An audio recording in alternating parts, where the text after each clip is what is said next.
I'm literally about to give you like a shortcut for productivity, to actually getting more work done, to actually killing, like literally destroying procrastination. And look, like I went through all these videos right here about like how to actually stop procrastination, how to be more productive. Not a single one of them actually talks about what I'm about to tell you right now. Even though like this method is actually the easiest. It's literally the easiest. It takes only like 1 minute to do. It's the 1 minute meditation. And you'll see even people like this guy right here, Steve Jobs, he used to do this all the time. Even like our Prophet ﷺ, he used to always do this. Andrew Tate himself, he actually touched upon this. The only person that talks against this is this guy right here. And this guy, if he pisses me off, man, I'll tell you why. Just listen. So listen, Habibi.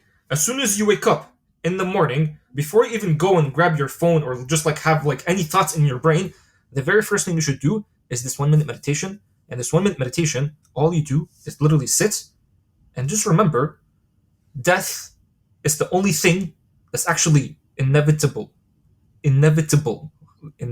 right?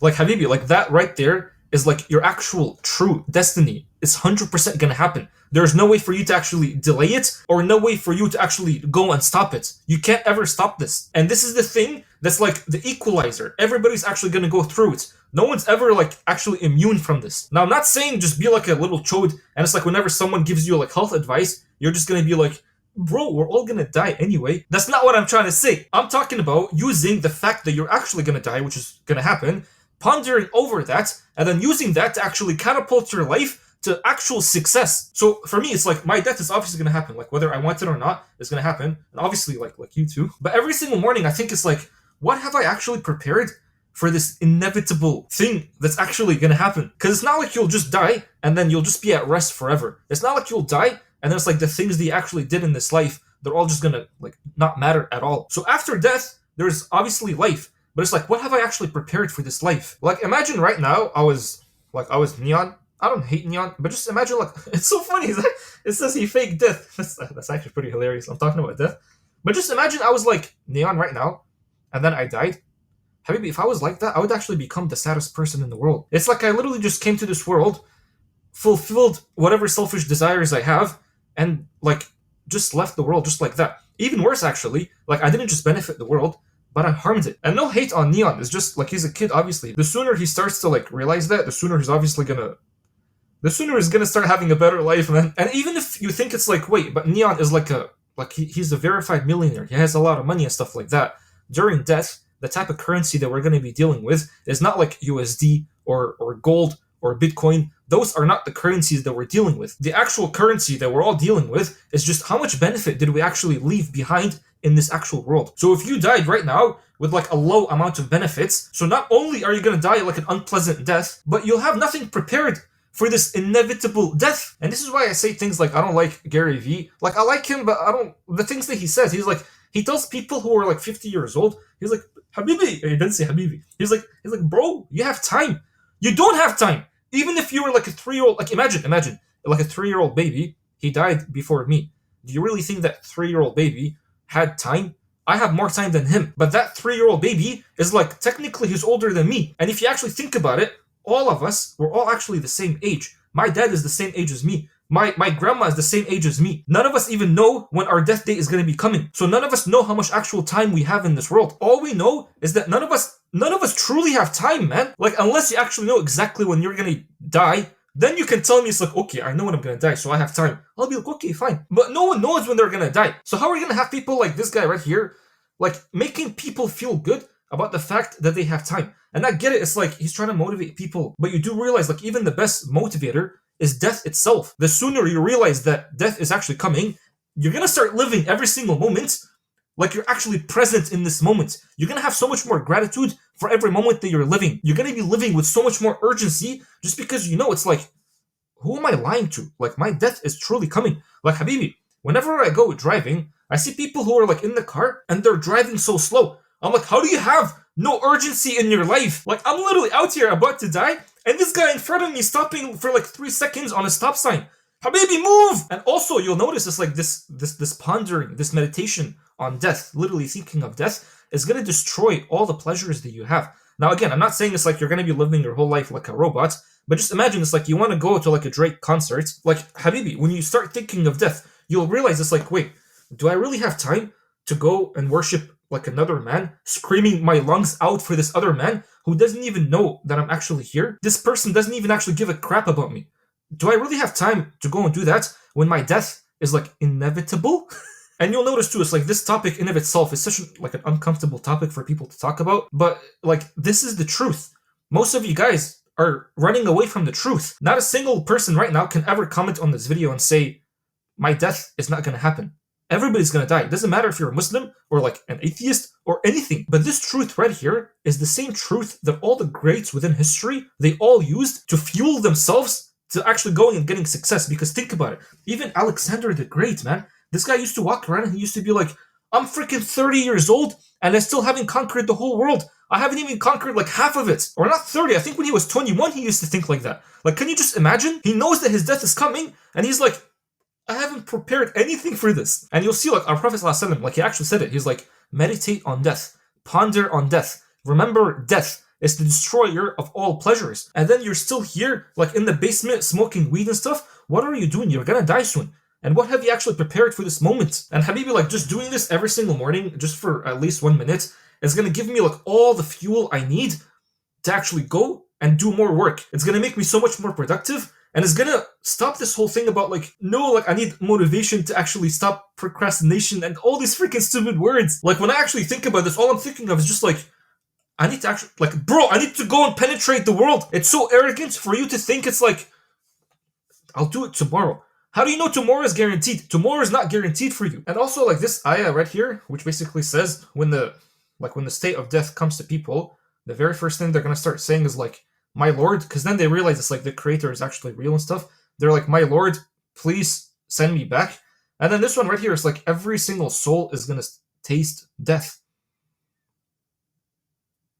So every single soul is actually going back to its original state. We're all going back to Allah. Like think about it. Did you think that we had actually created you just like as a joke and that you would not come back to Allah at the end? We're all going back. So every single morning when I'm just thinking of that, like for at least 1 minute, when I think of that, I'm like, bro, I don't have time to scroll anymore. I don't have time to go and look at like these stupid things anymore. I don't have time to actually just like sit there and just argue with people anymore. There's no time.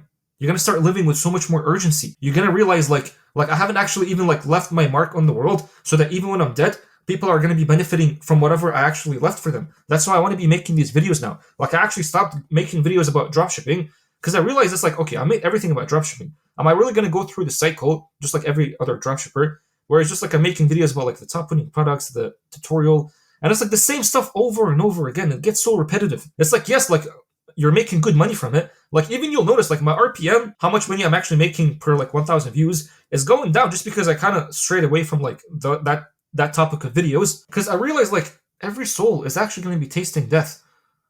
And you're only going to be judged not based on how much money you're actually making, but like how much like proper benefit you're leaving behind in the world. And this benefit can actually be not just like you sitting down and you're reading Quran, so you're getting like hasanat. That's also good. Like you doing your prayers is also good. But like how much benefit did you actually leave for the world? So that if you actually like when you actually go and die, even after your death, people are going to be benefiting a lot. Like right now, I can't even say that when I'm dead, people are still going to be benefiting from my videos. Like what? I don't even think I've made proper videos still. And this doesn't mean that go and become a YouTuber and stuff. That's not what I'm trying to say. Like even if you're an artist, like some artists, they leave behind like a beautiful painting that even after their death, people can like go and just appreciate the beauty of this painting.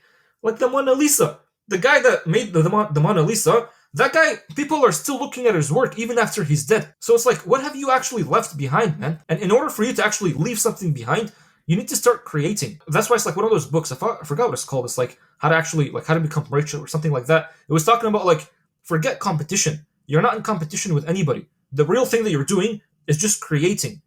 So when you're making videos online for YouTube, like just as an example, when you're making videos, you're not competing with all these other creators. You're just creating. Forget about competition. Just think of creating. And then when you create, you'll notice that you'll leave your own signature in your work. And every human has their own unique signature. If you're doing dropshipping, yes, you are competing with like other dropshipping stores and stuff like that. But forget about competing. Think about creating. Are you actually creating like a proper brand, a proper store that people are going to be benefiting from? And what's actually so funny is that when you start doing this 1 minute meditation of pondering upon death, you'll notice that you'll actually make more money too. Like sometimes throughout your life, people get like sudden, like almost like near death experiences, and those moments are gifts that Allah has given you, because Allah's telling you, it's like, listen, Chodi, you're destined for way more than what you think you're getting right now. And this right here, this moment right here, is just a reminder for you. Go out there and start creating more. You're not destined just to be like a little peasant and that's it.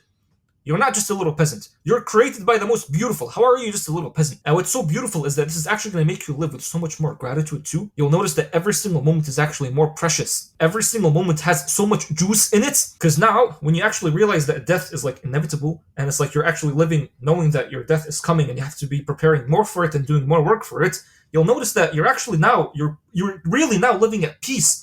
Because you've surrendered to what actually is the truth. And this is what Islam actually is. You're just surrendering to the truth. You're surrendering to the fact that you're going back to this one creator that created you. Your death is the doorway for you to actually leave this whole world and go back to like the actual real world. And this real world is going to be determined by the amount of benefits that you left behind in this world. And once again, it's like, yes, your prayers do matter. But Habibi, like, think of even like Muhammad Sallallahu Alaihi Wasallam, or even like the companions. These guys left such a big mark on the world, and it benefited humanity so much. It's like, what are you leaving for humanity? And what's so funny is that now, literally now, it's gotten so much easier. You can literally just put like a video, open up a camera, and make videos and literally talk to like the entire freaking world. So it's like you don't even need to like go and travel to like different countries and talk to people. And once again, I'm saying it's like you don't have to be a YouTuber. I'm not saying be a YouTuber. But just whatever work you're doing right now, whatever work you're doing, realize that you can do way more. When you actually realize that your death is coming, you can do a lot more. And then you'll realize what Alexander the Great said here, which basically is like, bury my body and don't build any monuments. Keep my hands out, like empty, so people can see, so that the people know that the one who won the whole world had nothing in hand when he died. So it's like, you're making all this money, you're doing all this work. At the end, you'll just go with your hands open, with literally nothing in it, except your deeds. Just your deeds. And it's like, do you actually have proper deeds? You'll know if you have proper deeds if the work you're doing is actually benefiting people. If it's not benefiting people, you're going back empty-handed. You're going back with a low skill, low amount of benefits, and you won't have a good life after death.